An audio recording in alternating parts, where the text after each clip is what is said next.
Sir, the first is that investment in India is highly taxed.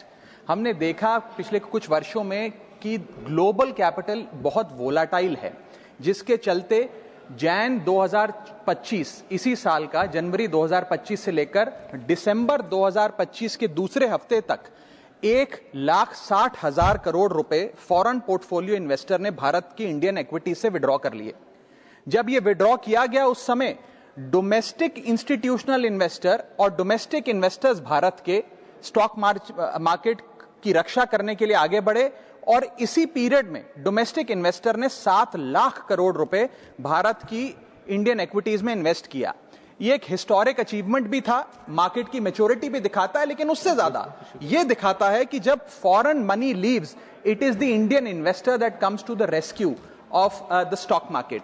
लेकिन जब salaried employees ने SIPs के माध्यम से, स्मॉल सेवर्स ने म्यूचुअल फंड के माध्यम से और पेंशन इंश्योरेंस मनी के माध्यम से इन्वेस्ट किया, इस इन्वेस्टमेंट को प्रोत्साहन देने के लिए सरकार ने क्या किया?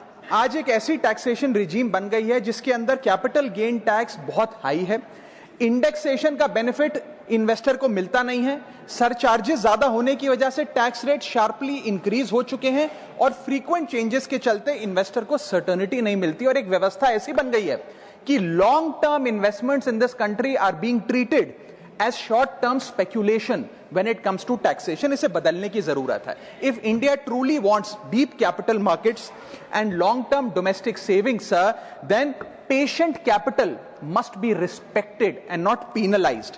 बेसिक प्रिंसिपल है सर इकोनॉमिक्स का कि tax consumption if you must, but nurture investments. हमें इन्वेस्टमेंट को प्रोत्साहन देना होगा और ओवर टैक्सिंग ऑफ इन्वेस्टमेंट्स करके हम वेल्थ क्रिएशन को डिसइंसेंटिवाइज कर रहे हैं।